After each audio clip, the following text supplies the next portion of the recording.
ini kalau kita mengacu kepada Kitab Undang-Undang Hukum Pidana atau KUHP, di situ memang, eee, tindak pidana penipuan, investasi bodong ini memang diatur dalam, pasal 378.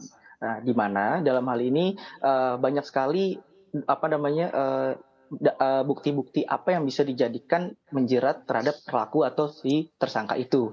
Pertama kali harus kita perhatikan, persangkaan, penangkapan dalam hal ini diatur dalam pasal 17 KUHP, Kitab Undang-Undang Hukum Acara Pidana, yang di mana di situ mengatakan bahwa persangkaan perintah untuk menangkap seseorang yang diduga keras melakukan tindak pidana, itu harus dicukupkan dengan bukti permulaan yang kuat. Apa sih sebenarnya yang dimaksud dengan bukti permulaan yang cukup atau kuat itu? Nah, sebenarnya dalam hal ini kita harus melihat juga, eee bukti-bukti apa yang bisa dijadikan, proses selanjutnya dalam hal ini proses, tersangka.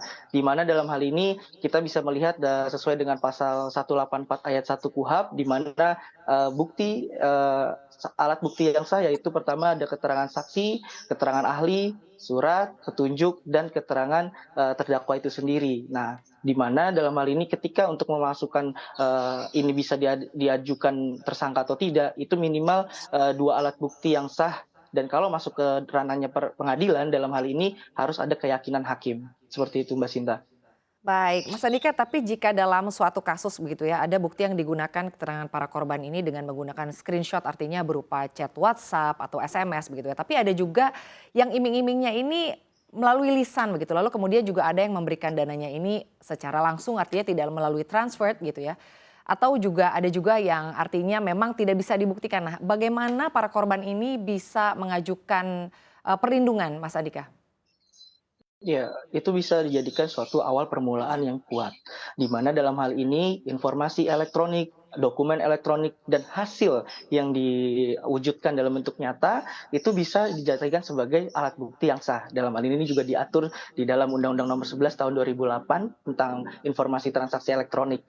Nah, jadi ketika itu screenshot, itu bukti percakapan, chat, atau perjanjian, itu biarkan saja sedetail mungkin para korban ini melakukan screenshot yang harus di-keep dulu untuk bukti awal. Ketika itu sudah dilakukan, penyimpanan, maka itu bisa menjadikan dalil yang cukup, permulaan awal untuk bisa dikatakan ini memang tidak apa namanya, ini memang bisa masuk ke ranah, tindak pidana itu. Nah, jadi dalam hal ini kita harus lihat juga, sesuai dengan informasi, ITE tadi, jadi screenshot, percakapannya itu bukan hanya itu, hanya suara, ada gambar dan sebagainya. Dan juga kalau memang masuk ke ranah dia ada iming-iming yang secara verbal, itu juga bisa dikatakan, harus ada saksi. Nah, balik balik kepada pernyataan yang tadi, di mana ada minimal 2 alat bukti, di mana dalam hal ini informasi elektronik bisa dikatakan sebagai, surat ya, begitu sesuai dengan pasal 184 KUHP.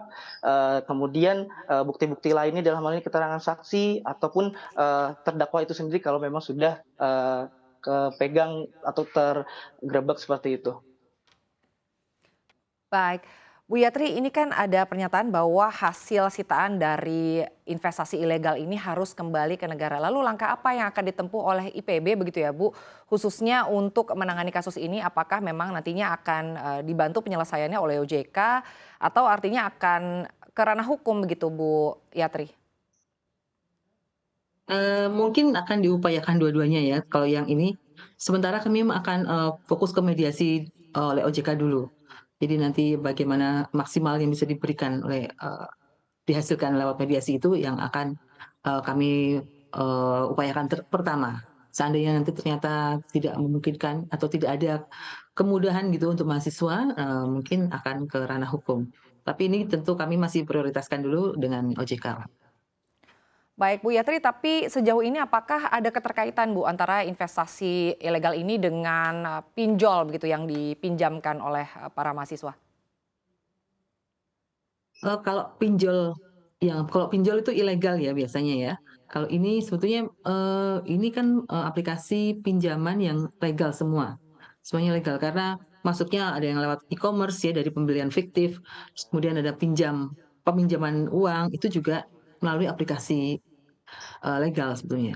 Jadi mungkin kalau di pinjol disebut istilah pinjol mungkin, agak kurang pas tadi saya karena kami baru dapat juga pencerahan mengenai istilah-istilah ini, Baik, sekarang kita satu gitu. pertanyaan terakhir ke Mas Andika. Mas Andika, apakah korban-korban begitu ya dari investasi bodong atau ilegal atau fiktif ini bisa meminta perlindungan ke lembaga perlindungan saksi dan korban begitu Mas Andika? Iya, dalam hal ini semua proses hukum bisa diajukan kepada instansi yang berwenang dalam ini LPSK, kepolisian, institusi yang berwenang dalam hal ini Kemenkominfo, juga bisa OJK, Otoritas Jasa Keuangan, yang memang mengakomodir dia mempunyai satuan atau petugas di situ, yang mengkhususkan kepada para investasi bodong ataupun pinjaman online yang berkedok dengan investasi bodong tadi.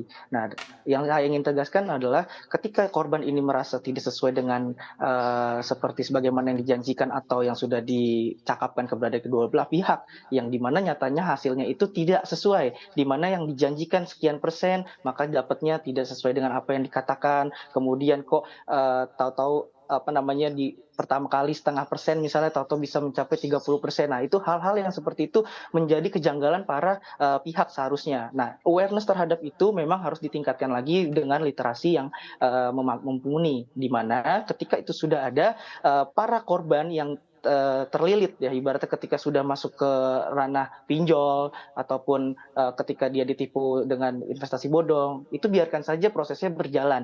Jadi kalau misal masuk ke dalam investasi bodong, di situ ada tegas secara masuk ke pidana dalam hal apa namanya penipuan. Tapi kalau masuk ke ranah perjanjian di mana dia ada pinjaman online yang sesuai dengan kaidah hukum tentunya ya, itu apa Baik. namanya sesuai dengan perdata gitu.